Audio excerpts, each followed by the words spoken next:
जी शंकर जी सब भाग गए थे डर के मारे। तो प्रहलाद को डर तो नहीं लगा पर संकोच तो था ही। और भगवान ने जब खूब प्यार किया फिर बोले मांग ले क्या चाहिए। तो प्रहलाद बोले जो मांगूंगा सो दोगे। बोले देंगे।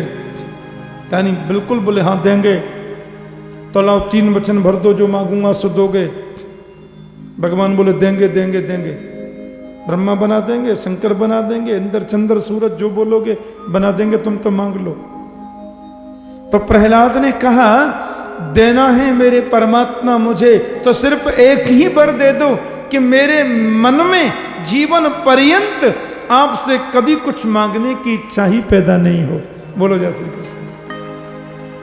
ये मांगने का भाव जगह ही नहीं। और मांगू तो केवल तुमको मांगू, तुम्हारे चरणों को मांगू, दुनिया मांगनी क्या है। आप लोगों का दूसरा प्रश्न था। देखो एक बात और यहां बड़ी अच्छी कही है। भक्ति है परमात्मा की पत्नी। और लिखा है वासुदेवे भगवती भक्ति योग प्रयोजित जनयत्यासु वैराग्यम ज्ञानम च तदहैतुकम। भक्ति रूपी पत्नी को जब परमात्मा वासुदेव रूपी पति को हम समर्पित करते हैं तो 2 पुत्र होते हैं भक्ति के। जनयत्यासु वैराग्यम ज्ञानम च तदहैतुकम। ये ज्ञान और वैराग्य 2 पुत्र जन्म लेते हैं। प्यार से बोलो जय श्री कृष्ण। इसलिए भक्ति प्रभु को समर्पित करो। आप लोगों का दूसरा प्रश्न था किसको पूजें किसको छोड़ें। बोले निंदा किसी की मत करो, निष्ठा एक में कर लो।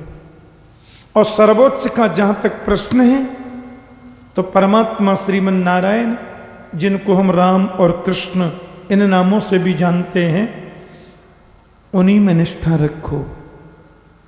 एक वृक्ष होता है, वृक्ष में सैकड़ों डालियां होती हैं, वृक्ष में अरबों खरबों पत्ते होते हैं, वृक्ष में करोड़ों फूल होते हैं, तो लाखों फल भी होते हैं, पर उसकी जड़ तो एक ही है, उसका मूल तो एक ही है। तो देवता दैत्य गंधर्व जितने भी ये देवादि दिखाई देते हैं उन सभी का जो मूल है वो मूल है परात्पर श्रीमन नारायण, वही श्री कृष्ण है। इसलिए एकोपि कृष्ण से कृत प्रणामो दशाश्वमेधा भवत्यन तुल्य दशाश्वमेधि पुनरेति जन्म कृष्ण प्रणामी न पुनर्भवाय। तीसरी बात, आप कहते हैं भगवान अजन्मा है तो जन्म कैसे लिया, क्यों नहीं ले सकते। भाई वो भगवान है और कर्तुम अकर्तुम अन्यथा कर्तुम समर्थ ईश्वर। ईश्वर वो होता है जो नहीं करने पर भी सब कुछ करे और करने के बाद भी कुछ नहीं करे। वो 1000 जन्म लेकर भी अजन्मा है और अजन्मा होने के बावजूद वो अनंत जन्म ले सकता है क्योंकि वो ईश्वर, क्योंकि वो भगवान है। इसमें कोई विचार नहीं है। ठीक है। अवतार का जहां तक प्रश्न है यहां 2 बातें हैं। वैसे देखो तो भगवान का कोई जन्म होता ही नहीं है और वैसे देखा जाए तो भगवान सब में व्याप्त हैं। आज यदि पूरी दुनिया में 8 लाख लोग रहते हैं और सब में परमात्मा है, क्योंकि लिखा है ना, ऐसा वर्णन मिलता है ईश्वर सर्वभूतानां हृद्देशेऽर्जुन तिष्ठति भ्रामयन् सर्वभूतानि यंत्रारूढ़ानि मायया। इसलिए वैसे भगवान के अवतार 24 होते हैं और 24 अवतारों में सबसे श्रेष्ठतम 2 अवतार हैं। राम कृष्ण 2 एक हैं, अंतर नहीं निमेष, इनके नयन गंभीर हैं, उनके चपल विशेष। देखिए भगवान के 24 अवतारों में ये राम कृष्ण जो 2 हैं ना, ये दोनों हमारे चरित्र से जीवन से बड़ा कनेक्शन रखते हैं। राम ने जो किया है वो करो, कृष्ण ने जो कहा है वो करो, आनंद आएगा। अच्छा, हमारे वैष्णव संतों में थोड़ा मनोविनोद तो होता रहता। हाँ? वो कहेंगे मेरे राम जी बड़े, वो कहेंगे मेरे कृष्ण जी बड़े, और दोनों ही जानते हैं कि राम कृष्ण दोनों में अंतर नहीं है, फिर भी दोनों आनंद लेते। अब और की बात तो छोड़ो, गोस्वामी तुलसीदास जी और हमारे सूरदास जी दोनों समकालीन संत हैं। तो तुलसीदास जी महाराज भी विद्वान और सूरदास जी भी परम विद्वान। हमारे यहां तो कहते हैं कि सूर सूर तुलसी शशि उड़गन के शबदास, अब के कवि खद्योत सम जहां तहां करत प्रकाश। सूरदास जी तो सूरज हैं साक्षात, और तुलसीदास जी महाराज तो चंद्रमा है। कौन वर्णन करे इनकी महिमा। दोनों मिले, सूरदास जी बोले जय श्री कृष्ण, तुलसीदास जी बोले जय सिया राम। जय गोपाल, जय सिया राम। सुनो, सूरदास जी लाइन पे आ जाओ,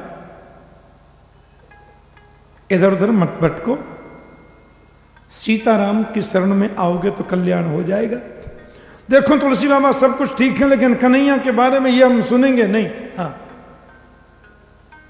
गोविंद के चरणों के अलावा तो कहीं मुक्ति है ही नहीं, और मेरी सलाह मानो तो आप भी सब छोड़ के इधर ही आ जाओ।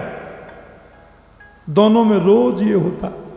तुलसीदास कहते सीताराम के भक्त बन जाओ, सूरदास जी कहते मेरे कन्हैया के चरणों में आ जाओ।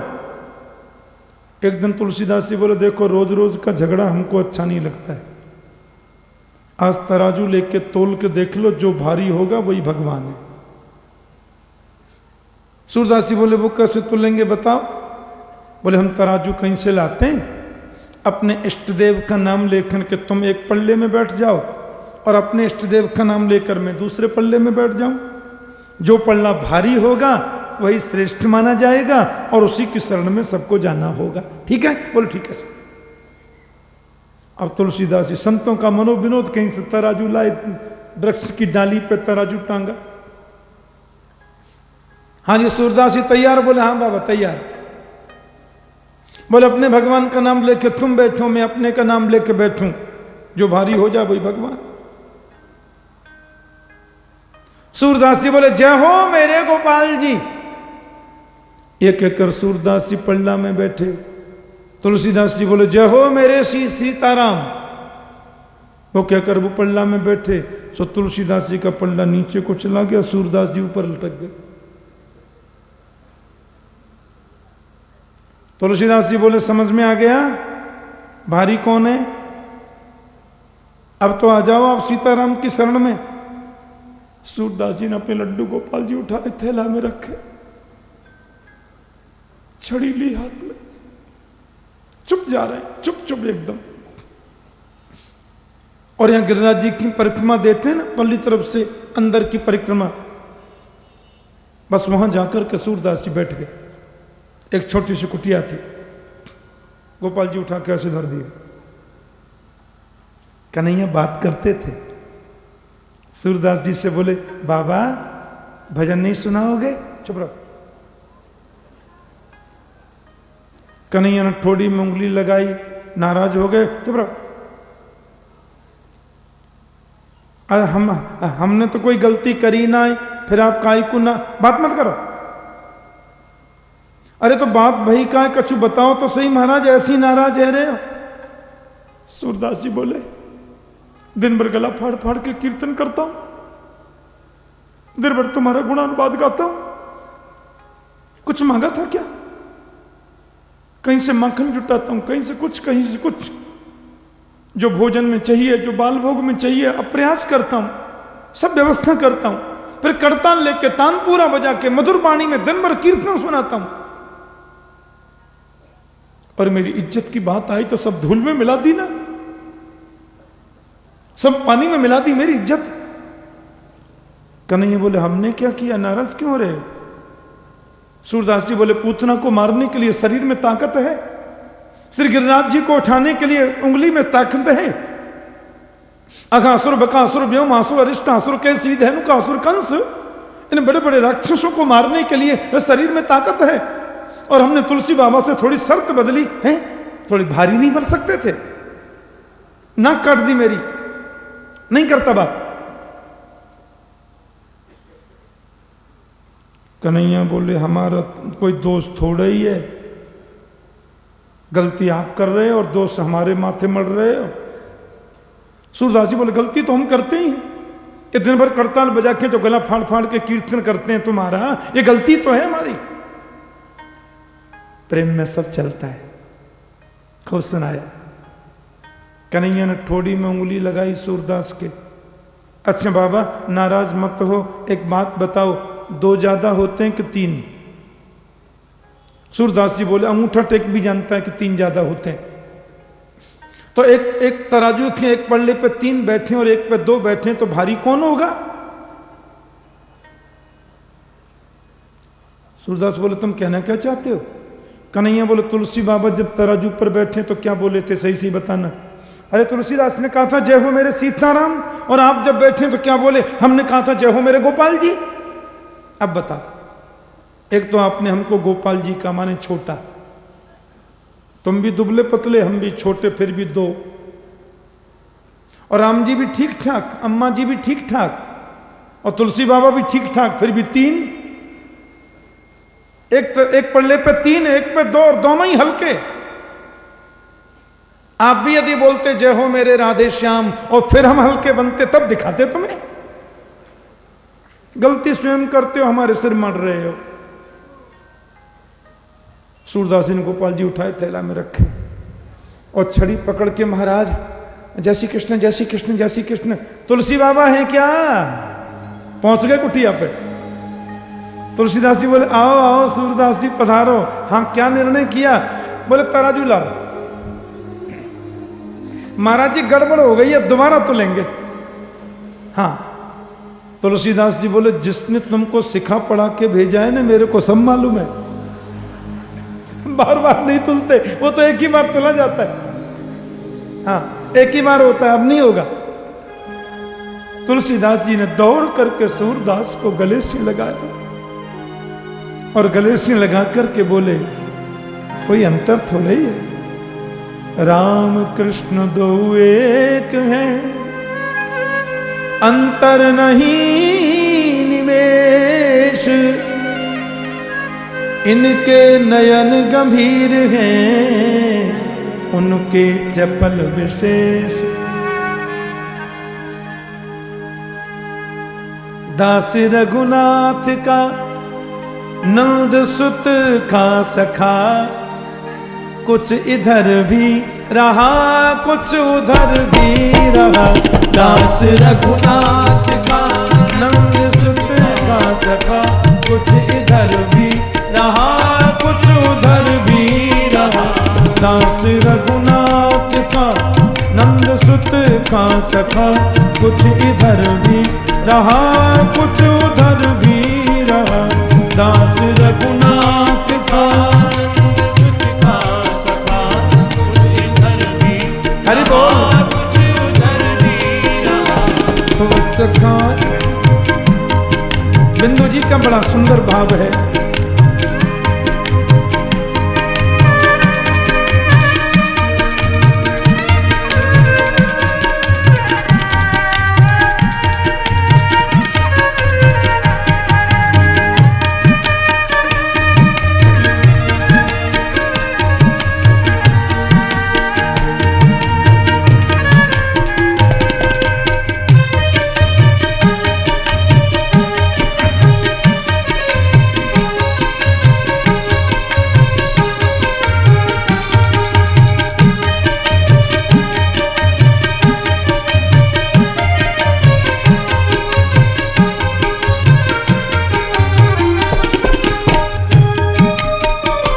सब जगह आनंद ही आनंद है, मैं किसी एक में बन के रहता नहीं, दोनों मुझे एक जैसे लगते हैं। सुख मिला श्री अवध और ब्रजनाथ का, कुछ इधर भी रहा कुछ उधर भी मिला श्री अवध और ब्रजवास का, कुछ इधर भी रहा कुछ उधर भी रहा। दास रघुनाथ का नंद सुत का सखा, कुछ इधर भी रहा कुछ उधर भी रहा। दास रघुनाथ का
सदा, कुछ इधर भी रहा कुछ उधर भी रहा।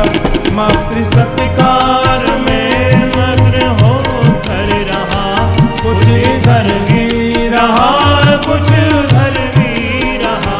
दास रघुनाथ का नंद सुत का सखा, कुछ इधर भी रहा कुछ उधर भी रहा।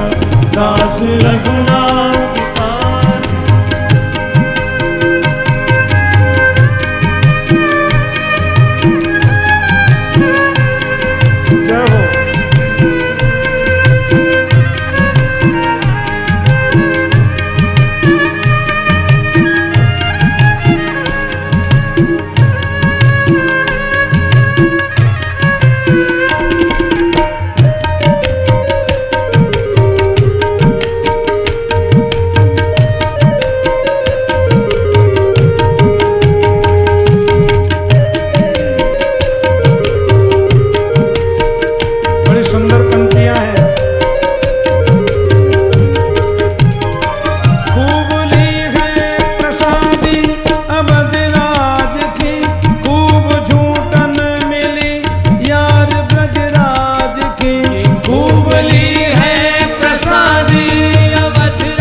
कुछ इधर भी रहा कुछ उधर भी रहा। मोहन चखा दूध माखन चखा, कुछ इधर भी रहा कुछ उधर भी रहा। दास रघुनाथ का नंद सुत का सखा, कुछ इधर भी रहा कुछ उधर भी रहा। दास रघुनाथ का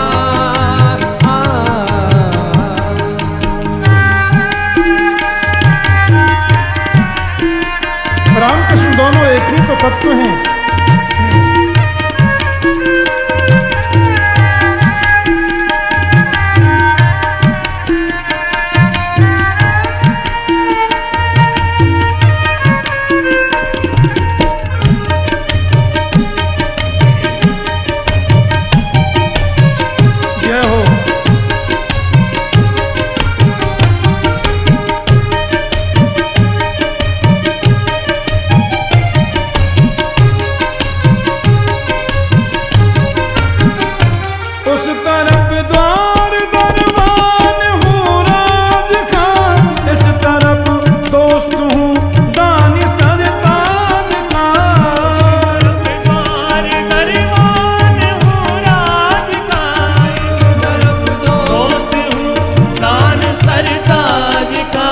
घर रखाता हुआ सर लुटाता हुआ, कुछ इधर भी रहा कुछ उधर भी रहा। घर रखाता हुआ सर लुटाता हुआ, कुछ इधर भी रहा कुछ उधर भी रहा।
इधर भी रहा कुछ उधर भी रहा, दास रघुनाथ का नंद सुत का सखा, कुछ इधर भी रहा कुछ उधर भी रहा, दास रघुनाथ का सुत का सखा, कुछ इधर भी रहा कुछ उधर भी रहा, दास रघुनाथ का नंद सुत का सखा, कुछ इधर भी रहा कुछ उधर भी रहा, दास रघुनाथ का नंद सुत का सखा, कुछ इधर भी रहा कुछ उधर भी रहा, कुछ इधर भी रहा कुछ उधर भी रहा, कुछ इधर भी रहा कुछ उधर भी रहा, कुछ इधर भी रहा कुछ उधर भी रहा।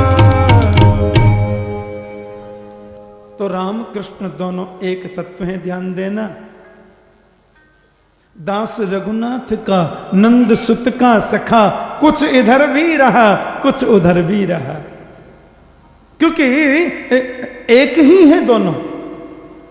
कोई नर या इधर या उधर ही रहा, कोई नर ना इधर ही रहा, बिंदु दोनों तरफ ले रहा है मजा। कुछ इधर भी रहा कुछ उधर भी रहा। अंतर है क्या? कन्हैया के हाथ से मुरली को हटा लो, राम जी के धनुष बाण निकाल दो और दोनों के मुकुट उठा के एक जगह बिठा दो, आप बता नहीं सकते इसमें राम कौन है कृष्ण कौन है। खाली आंखों से पता चलेगा। इनके नयन गंभीर हैं, उनके चपल विशेष है, दोनों एक ही। एक मर्यादा पुरुषोत्तम, एक लीला पुरुषोत्तम। बिल्कुल, जब भी ये भाव आवे एक तत्व मान करके पूजो। और श्रीमद् भागवत की रचना महर्षि वेदव्यास ने जो करी, उस रचना का व्यास जी का मूल उद्देश्य क्या है? रचना का मूल उद्देश्य है कैसे भी किसी भी प्रकार से जीव का मन भगवान के चरणों में लग जाए। कि तस्मात् केनाप्युपायेन मनः कृष्णे निवेशये। किसी भी उपाय से मन कृष्ण चरणों में लग जाए, इसलिए तो भागवत की रचना की व्यास जी ने। व्यास जी महाराज जब अवतार लेकर के पधारे, पहले एक वेद को 4 रूपों में विभक्त किया, हाँ, फिर 17 पुराणों की रचना की, महाभारत लिख दिया, मन संतोष नहीं हुआ। अकस्मात संत नारद पधारे, नारद जी ने अपने पूर्व जन्म की पूरी व्याख्या बताई। मैं पहले दासी पुत्र था, पूर्व जन्म में ब्रह्मवादी ऋषियों की दासी थी मेरी माता, लेकिन गौ सेवा मिली और सत्संग करते करते मनस्थिति ऐसी बन गई, क्योंकि मैं संतों का उच्छिष्ट प्रसाद लेता था। महापुरुष जाने लगे, मैं चरणों में गिर के रोया तो मुझे मंत्र दे गए, ओम नमो भगवते वासुदेवाय। महापुरुषों के जाने के बाद मां मुझे जाने न देती, एक ना निर्गताम गेहाम दोहंती निशिगाम पथी। मेरी मां को सर्प ने डस लिया, मां की मृत्यु हो गई। मैंने उसको भी परमात्मा का अनुग्रह समझा, अनुग्रह मन्य माना और इस मंत्र का जाप किया। परिस्थिति ये बन गई कि मुझे भगवान मिले और कह दिया अगली बार तुम्हें मिलेंगे आकाशवाणी ने। वही देवर्षि नारद बन गया, ब्रह्मा का बेटा। संत कृपा से दासी पुत्र नारद बन सकता है, आप भागवत क्यों नहीं लिख सकते? मेरे पिता महाराज को चतुश्लोक की भागवत नारायण ने प्रदान करी, और उन्हें कृपा पूर्वक मुझे दे दी, उसी का प्रणयन कीजिए। व्यास जी को चतुश्लोकी का उपदेश करके नारद जी चले गए।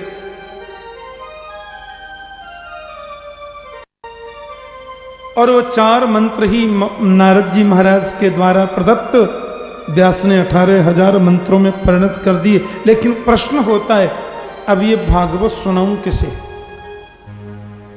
तो व्यास के हृदय से आवाज निकली, भागवत को सर्वप्रथम पढ़ने का वही अधिकारी है जिसने काम क्रोध को जीता। और ऐसा कौन है? तो जवाब मिला, ऐसा तो आपका बेटा सुखदेव है और कोई नहीं है। सुखदेव के अलावा कौन हो सकता है? प्यार से बोलो जय श्री कृष्ण। पर वो तो निर्गुण निर्विकार निर्विशेष निधि ब्रह्म की समाधि में लगा हुआ है, क्या किया जाए? तो सुखदेव जी महाराज के पास में व्यास ने अपने शिष्यों को भेजा। भागवत के कुछ चुनिंदा श्लोक उनको रटा दिए, क्योंकि 4 अंगुल की कौपीन भी जिसने त्याग दी, ऐसे परमहंस को भी खींचने की ताकत मेरे गोविंद की झांकी में है, मेरे परमात्मा की झांकी में है। और व्यास जी के शिष्यों ने उस श्लोक को गाया कि बरहा पीडम नटवर वपु कर्णयो कर्णिकारम विभ्रदवाश कनक कपिशम वैजयंतीं च माला रंध्राल वेणोरधर सुधया पूरयन् गोपवृन्दै वृंदारण्यम स्वपदरमणम प्राविशद गीत कीर्ति। इस श्लोक में कृष्ण की सुंदरता का वर्णन है। और भगवान सुखदेव की समाधि टूटी और व्यास के शिष्यों से बोले, सुनो ये कौन है? आगे क्या हुआ? चेला बोले, हमको इतना ही आता है, आपको आगे सुनना है तो पिताजी के पास चलो, उनके पास तो ऐसे 18,000 मंत्र हैं। सुखदेव ने सोचा कोई सुंदर होगा तो अपने लिए होगा, अपन को क्या मतलब, फिर आंख बंद कर ली। व्यास जी बोले, क्या हुआ? चेला बोले, गुरुजी आंखें खोली थी, हमसे पूछा था ये कौन है? श्यामला सलोना, इतनी सुंदर झांकी बोलते हो, और आगे क्या हुआ? हमने बोला हमको नहीं मालूम, फिर आंख बंद कर ली। व्यास जी बोले, करंट तो लग गया, करंट लग गया, अब आना बाकी है। ये श्लोक जाके और गाओ। गोविंद मेरे सुंदर तो हैं, पर करुणा भी तो उनसे ज्यादा किसी में नहीं है। और ये मंत्र, दूसरे मंत्र में करुणा का वर्णन है कि अहो बकीयं स्तन कालकूटम जिघांसया पायदप्यसाध्वी लेभे गतिं धातृचितां ततोन्यं कंबा दयालुं शरणं व्रजेम। अरे पूतना आई थी गोविंद को मारने के लिए, लेकिन कन्हैया को मारने आने वाली पूतना को मेरे गोविंद ने मोक्ष प्रदान कर दिया। कंबा दयालुं शरणं व्रजेम। जो मारने वाले को भी मुक्ति देता, उससे बड़ा कोई परम दयालु हो सकता है क्या? सुखदेव जी का फिर आगे क्या हुआ? चेला बोले, नहीं मालूम। आगे क्या हुआ तो पिताजी को मालूम है। ऐसा खींचा मेरे गोविंद ने, लखी जिन लाल की मुस्कान ताहि बिसरी वेद विद जप योग संयम ध्यान नेम व्रत आचार पूजा पाठ गीता ज्ञान रसिक भगवत द्रग दई अस खेच के मुखम्यान। एक बार मेरे गोविंद की मुस्कुराहट को कोई देख ले, उसको दुनिया का सौंदर्य अच्छा नहीं लगता। और सुखदेव जी स्वयं कहते हैं कि परनिष्ठितोपि नैर्गुण्ये उत्तम श्लोक लीलया गृहीत चेता